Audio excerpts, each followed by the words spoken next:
Le Seigneur soit avec vous. Et avec votre esprit. Évangile de Jésus-Christ selon saint Marc. Gloire à toi, Seigneur. En ce temps-là, Jean, l'un des 12, disait à Jésus : « Maître, nous avons vu quelqu'un expulser les démons en ton nom. Nous l'en avons empêché, car il n'est pas de ceux qui nous suivent. » Jésus répondit : « Ne l'en empêchez pas, car celui qui fait un miracle en mon nom ne peut pas aussitôt après mal parler de moi. Celui qui n'est pas contre nous est pour nous. » Acclamons la parole de Dieu. Louange à toi, Seigneur Jésus.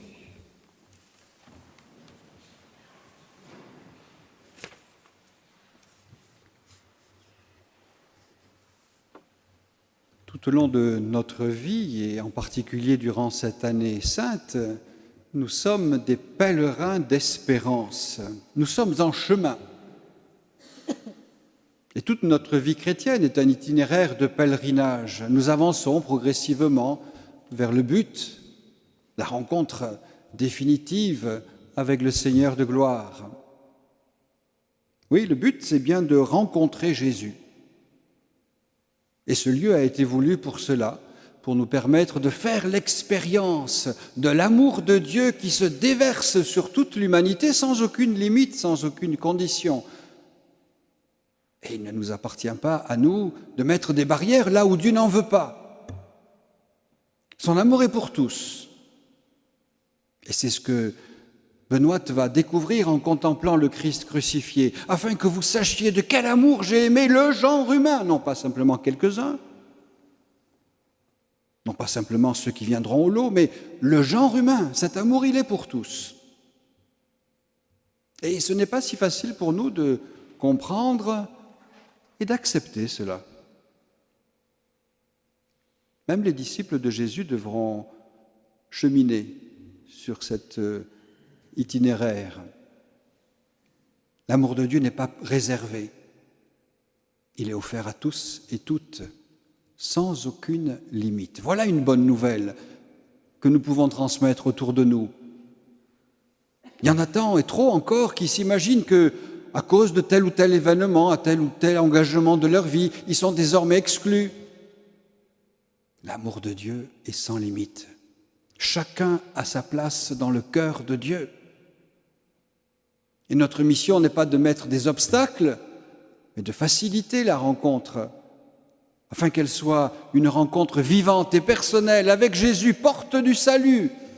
Voilà comment commence la bulle d'indiction par laquelle le pape nous invite à vivre cet itinéraire dans l'espérance tout au long de l'année.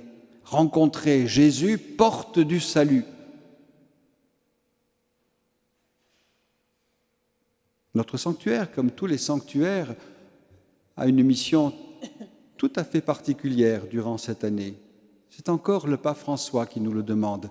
Être au cœur de ce monde, au cœur de ce temps, des oasis de spiritualité. On pourrait dire ici, pour reprendre un mot qui est inscrit là, un refuge de spiritualité. Un lieu, un temps béni qui nous permettent de retrouver l'intimité de notre Dieu. Et en retrouvant l'intimité de notre Dieu, nous allons redécouvrir qui nous sommes vraiment. Les enfants bien-aimés du Père, les disciples du ressuscité, les porteurs du souffle de Dieu, pour que quelque chose de nouveau advienne en notre monde. Et tout au long de cet itinéraire de pèlerinage, Ben Sira, le sage, vient de nous rappeler que la sagesse nous conduit. Elle conduit, dit-il, ses fils à la grandeur. Voilà la bonne nouvelle. Dieu veut pour nous la grandeur. Alors laissons de côté nos projets étriqués, restreints, petits. Visons la grandeur, visons l'infini, puisque nous sommes faits pour cela. La sagesse nous conduit à la grandeur. Et ce qui est surprenant, c'est que la gloire de Dieu est justement dans la grandeur de l'homme. Dieu n'a pas pour objectif d'écraser l'homme, mais de l'élever à sa vraie dignité d'enfant, de fils, de fille, de serviteur. Voilà notre grandeur à la suite de l'unique Maître. Et ce temps de pèlerinage nous invite à redécouvrir pas à pas ce que signifie que cette grandeur offerte à l'homme. Nous sommes de vrais partenaires de l'Alliance. Nous ne sommes pas des objets entre les mains de Dieu. Nous sommes des partenaires de l'Alliance. Nous sommes façonnés à son image et à sa ressemblance. Nous sommes capables d'offrir au monde, parce que nous le vivons, l'amour que nous avons reçu. Voilà notre grandeur. Et c'est au nom de cette grandeur et de la certitude que cette grandeur est pour tous que nous sommes envoyés en mission, comme autant de témoins, comme autant de messagers. Oh, certes, il y aura peut-être des chemins sinueux. Ben Sira en parle de ces chemins sinueux. Mais ces chemins sinueux seront le lieu de notre entraînement. Aucune page de la Bible ne nous dit que tout sera facile, toutes les portes vont s'ouvrir, tous les cœurs vont vous écouter. Non, ce n'est pas ce qui est dit. Sur ces chemins sinueux, il ne faudra pas abandonner. On pourrait imaginer, en lisant un peu rapidement le texte qui vient d'être lu, que si nous ne sommes pas fidèles, Dieu va nous abandonner. Non. Nous ne serons peut-être pas fidèles, mais Dieu ne nous abandonnera jamais. Et c'est bien cela la bonne nouvelle de l'Évangile. Dieu n'abandonne pas l'homme, il vient à sa rencontre. Et lorsque l'homme ne se suffit plus d'avoir écouté la parole de Dieu, le Père envoie son propre Fils. Il n'abandonne pas. Et même lorsque, pour se débarrasser de lui, nous allons le crucifier, le Père n'abandonnera pas, il ressuscitera son Fils, pour que nous soyons, nous aussi, héritiers de cette vie en plénitude. Rappelons-nous hier ce que Jésus nous disait dans l'Évangile. Vous visez la grandeur, vous avez raison. Mais n'oubliez pas, la vraie grandeur, c'est d'être au service. C'est ce que les apôtres doivent découvrir dans le passage d'aujourd'hui. Ils sont au service, ils ne sont pas les propriétaires. Seigneur, mets de côté ceux qui ne sont pas avec nous. Et puis ceux-là, de toute façon, puisqu'ils ne sont pas avec nous, ils ne peuvent pas faire le bien. Alors laisse-les de côté. Non, Jésus, ne les empêchez pas. Pourquoi voudriez-vous empêcher quelqu'un de faire le bien? S'il fait le bien, réjouissez-vous. Et c'est d'ailleurs l'enseignement de l'Église. J'ai recherché le passage. Il y a une phrase du Concile Vatican II qui parle de cela. Il est écrit « L'Église catholique ne rejette rien de ce qui est vrai et saint dans les autres, y compris dans les autres religions, mais de ce qui est vrai et saint. »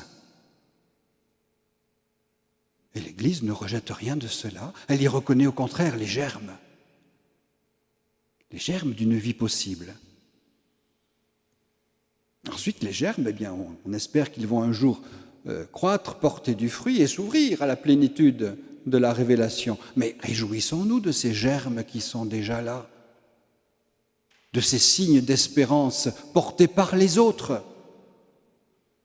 Ne transformons pas l'Église en une secte. La secte, c'est « rien ne se fait de bien en dehors de chez nous ». L'Église, c'est « je me réjouis du bien dont vous êtes capable. Et je vous désigne celui qui est à la source de tout bien, que vous ignorez peut-être encore, peut-être même le combattez-vous, mais je vous le désigne. Il a un nom, Jésus, le Christ. Voilà ce que les apôtres vont découvrir. Lorsque Jésus leur dit, mais ne les empêchez pas. S'ils font le bien, réjouissez-vous. Alors ce matin, accueillons cette parole, accueillons cette invitation à être sur le chemin, comme autant d'hommes et de femmes qui vont trouver ces signes d'espérance qui témoignent de la présence de Dieu au cœur de notre monde. Voilà notre responsabilité, témoigner de la présence de Dieu au cœur de notre monde. Pas simplement avec de belles paroles et de beaux discours, mais à travers la qualité de notre vie personnelle, à travers la qualité des relations que nous entretenons avec les autres, à travers la qualité aussi, bien sûr, qui est au fondement de tout, de notre relation personnelle avec Dieu. Car si nous sommes des contemplatifs de Dieu, nous serons aussi des hommes et des femmes qui rayonnent de sa présence. La lumière de Dieu, à travers nous, rejoindra les autres. Et Jésus conclut par une parole d'unité. Celui qui n'est pas contre nous est avec nous. Ne mettons pas de barrières ou de limites pour dire « toi tu es avec, toi tu es contre ».